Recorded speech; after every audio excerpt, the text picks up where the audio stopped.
चलिए तो अब हम लोग स्टार्ट करते हैं आज का टॉपिक। और आज का टॉपिक है आपका अनुक्ता और अभिक्रिया की कोटि में अंतर। और इससे पहले क्या पढ़ाए थे?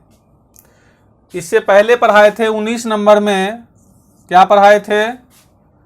19 नंबर में पढ़ाए थे अभिक्रिया की कोटि। अभिक्रिया की कोटि, जिसको इंग्लिश में कहते हैं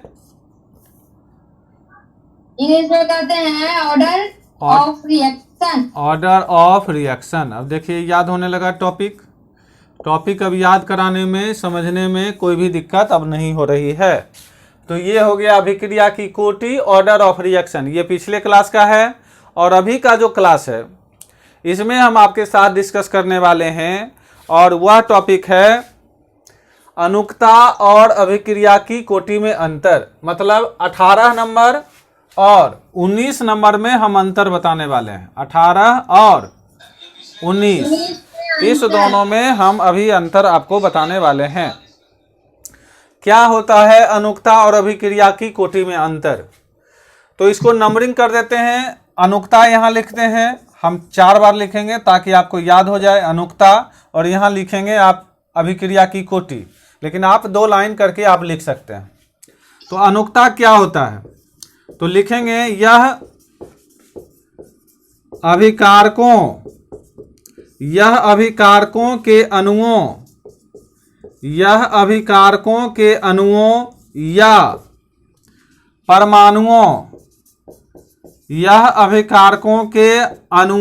या परमाणुओं की संख्या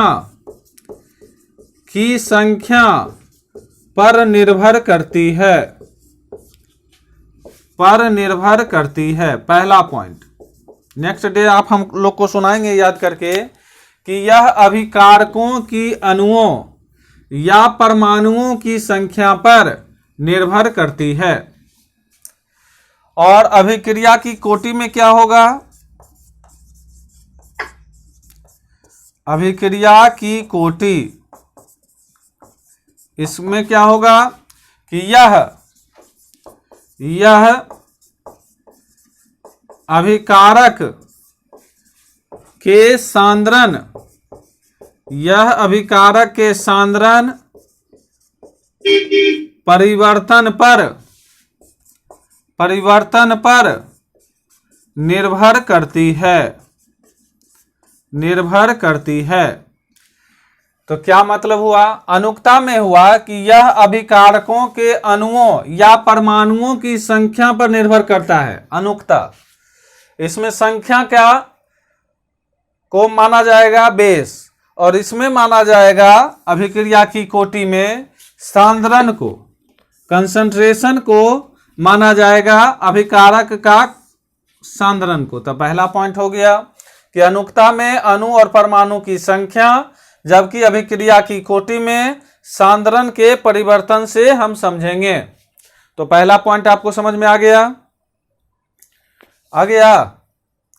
अणु और परमाणुओं की संख्या पर निर्भर करता है। तो कल हम पूछेंगे तो आपको बताना है अपने मन से कि अनुक्ता जो है वह अणुओं और परमाणुओं की संख्या पर निर्भर करता है, जबकि अभिक्रिया की कोटि में अभिकारक के सांद्रण पर निर्भर करता है।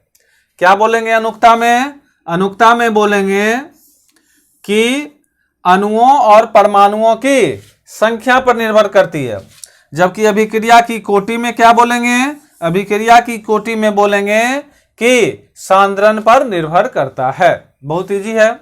दूसरा पॉइंट, यह संपूर्ण अभिक्रिया के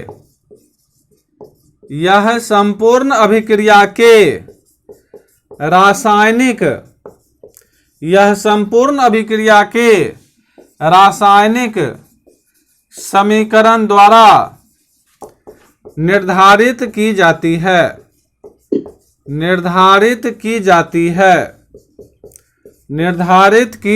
है। यह संपूर्ण अभिक्रिया के रासायनिक समीकरण द्वारा निर्धारित की जाती है। यह संपूर्ण अभिक्रिया के रासायनिक समीकरण द्वारा निर्धारित की जाती है। और इसका क्या होगा, इसे प्रायोगिक आंकड़ों की सहायता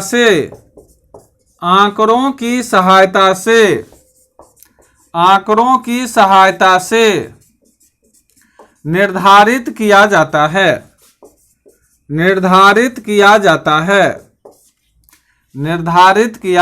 है। ये हो गया पॉइंट।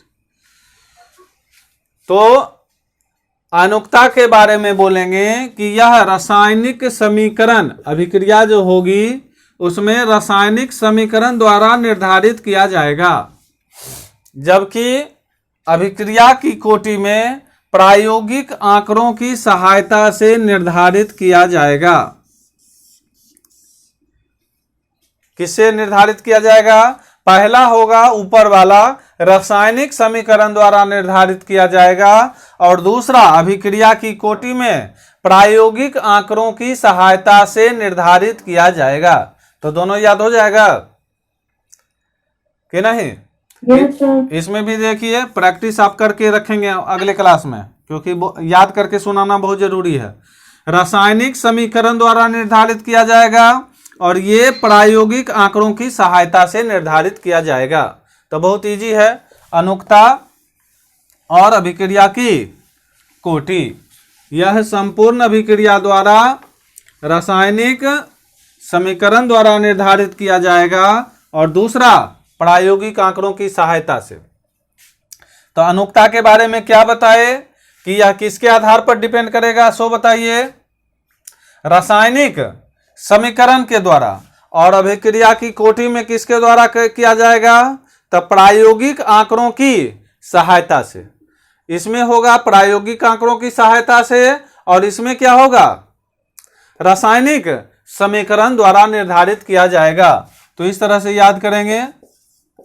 जब बोर्ड मिटा देंगे उसके बाद फिर से हम बोलेंगे, ताकि तब आपको याद होगा जल्दी जल्दी, नहीं तो लिखा हुआ रहता है तब याद नहीं होगा। अभिक्रिया की कोटि, दो टॉपिक है। अनुक्ता में क्या लिखेंगे? तीसरा पॉइंट, यह हमेशा पूर्णांक लेकिन तीन से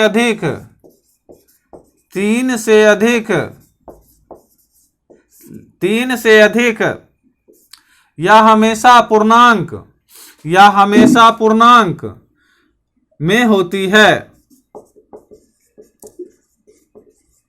लेकिन 3 से अधिक नहीं। तो चलिए, लेकिन 3 से अधिक इसमें नहीं भी लिख लीजिएगा, अधिक के बाद नहीं। अभिक्रिया की कोटि में क्या होता है? यह पूर्णांक 0, 1, 2, 3 या भिन्नांक होती है, यह पूर्णांक 0, 1, 2, 3 या भिन्नांक होती है। तो क्या इसमें याद करेंगे? नेक्स्ट डे हमें क्या सुनाएंगे कि अनुक्ता जो होगी यह हमेशा पूर्णांक लेकिन 3 से अधिक नहीं होगी। चलिए, इसमें क्या होगा? यह पूर्णांक तो होगा, लेकिन पहला 0, 1, 2 और 3, इसमें 4 गो का नाम आपको बोलना है। इसमें 0, 1, 2, 3 अभिक्रिया की कोटि में आप बोलेंगे यह पूर्णांक 0, 1, 2, 3 या भिन्नांक होती है, और अनुक्ता में बोलेंगे कि हमेशा पूर्णांक लेकिन 3 से अधिक में नहीं होती है। तो ये हो गया आपका अनुक्ता। और तो इसमें क्या बोलेंगे बताएं? इसमें होगा अनुक्ता में कि यह हमेशा पूर्णांक होती है लेकिन 3 से ज्यादा नहीं होती है, जबकि इसमें अभिक्रिया की कोटि में क्या बोलेंगे कि यह इसमें पूर्णांक होती है लेकिन इसमें 0, 1, 2 और 3 इतना होगा भिन्नांक में होती है। चलिए एक बार और होगा चौथा पॉइंट, अनुक्ता और नीचे क्या होगा? अभिक्रिया की कोटि, अभिक्रिया की कोटि। ये टॉपिक दोनों अब आपको याद हो गया होगा कि एक टर्म होता है अनुक्ता और दूसरा होता है अभिक्रिया की कोटि। लिखेंगे यह एक सैद्धांतिक मान है, यह एक सैद्धांतिक मान है। दूसरा इसमें क्या बोलेंगे, यह एक प्रायोगिक राशि है, प्रायोगिक राशि है, यह एक प्रायोगिक राशि है जिसका मान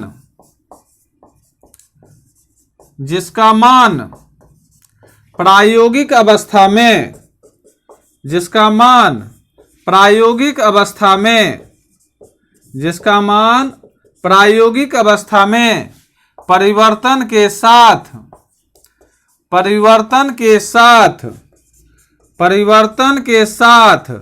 बदलता है, परिवर्तन के साथ बदलता है। ये लिखेंगे। अनुक्ता में क्या आप बोलेंगे चौथा पॉइंट में, इसको नंबरिंग कर देंगे चौथा, यहां भी चौथा कर देंगे। तो यह एक सैद्धांतिक मान है, यह एक सैद्धांतिक मान है। इस पर न्यूमेरिकल भी हम आपको बनवाएंगे। यह एक प्रायोगिक राशि है, जस्ट 2 क्लास के बाद। यह एक प्रायोगिक राशि है जिसका मान प्रायोगिक अवस्था में परिवर्तन के साथ बदलता है। तो क्या समझे आप अनुक्ता में कि यह एक सैद्धांतिक मान है और अभिक्रिया की कोटि में यह एक प्रायोगिक राशि है जिसका मान प्रायोगिक अवस्था में परिवर्तन के साथ बदलता है। तो अनुक्ता का मतलब क्या हो गया कि यह एक कैसा मान है, सैद्धांतिक मान है। दूसरा में क्या है, तो यह एक प्रायोगिक मान है। यह एक कैसा मान है, प्रायोगिक मान है और प्रायोगिक अवस्था में अगर परिवर्तन होता है तो इसमें भी बदलता है। तो आपको समझ में आ गया कि यह एक सैद्धांतिक मान है और इसमें क्या होगा, यह एक प्रायोगिक मान है। तो 4 पॉइंट आप हमको कल सुनाएंगे नेक्स्ट क्लास में, आज ही के शाम वाला क्लास में, कि अनुक्ता और अभिक्रिया की कोटि में अंतर के बारे में क्या करेंगे आप लोग, हमें सुनाने का प्रैक्टिस करेंगे अपने मन से। बहुत आसानी से याद हो जाएगा। क्यों? क्योंकि ये भी टॉपिक आपका 18 नंबर पढ़ा हुआ है अनुक्ता और 19 नंबर अभिक्रिया की कोटि भी पढ़ा हुआ। अब सिर्फ दोनों में अंतर बताना था। तो 4 पॉइंट्स में आपको हम डिस्कस किए। तो 4 पॉइंट याद हो जाएगा शाम तक कि दिक्कत है? बताएंगे, याद करके सुना देंगे, बताइए। सुना देंगे। कि इसमें भी सोचना समझना पड़ेगा, लिखाना पड़ेगा, तैयार करना पड़ेगा, नहीं ना? आप धीरे धीरे जैसे 4 लाइन हो गया अनुक्ता में, 4 से 5 लाइन और 5 से 7 लाइन हो गया अभिक्रिया की कोटि में, तो 10 लाइन हो गया, 10 से 12 लाइन। तो 12 लाइन का लगातार प्रैक्टिस आप कर लेंगे। उससे क्या होगा कि नेक्स्ट जो टॉपिक हम पढ़ाएंगे, नेक्स्ट टॉपिक कौन सा पढ़ाएंगे उसका नाम लिख लीजिए पहले, तो ज़्यादा अच्छा रहेगा। नेक्स्ट टॉपिक है 21 नंबर। 21 नंबर है जटिल अभिक्रियाएं। जटिल अभिक्रियाएं, जटिल अभिक्रियाएं को अंग्रेजी में क्या कहेंगे? जटिल अभिक्रियाएं को अंग्रेजी में क्या कहेंगे? जटिल को अंग्रेजी में क्या कहते हैं? सबसे पहले तो ये, तो जटिल को अंग्रेजी में कहते हैं कॉम्प्लेक्स, और अभिक्रियाएं को अंग्रेजी में क्या कहते हैं? रिएक्शंस। तो कॉम्प्लेक्स रिएक्शंस हम आपको डिस्कस करेंगे नेक्स्ट क्लास में। लेकिन अब आप क्या करें कि अनुक्ता और अभिक्रिया की कोटि बहुत अच्छा है, लैंग्वेज बेस्ड है, आपको सुनाने में भी मन लगेगा और पूरा लाइन बाय लाइन याद करके सुनाइएगा। उससे क्या होगा कि नेक्स्ट टॉपिक जैसे ही होगा क्लास के शुरू में 15 से 20 मिनट में आप टोटल सुना दिया कीजिएगा। तो उससे क्या होगा कि याद भी आसानी से होता जाएगा और ऑब्जेक्टिव क्वेश्चन आपका सब सही हो जाएगा। जितना क्वेश्चन पूछेंगे सब सही होते जाएगा। ऐसे भी कम ही गलत होता है लेकिन और कम गलत होगा। ठीक है, तो ओके।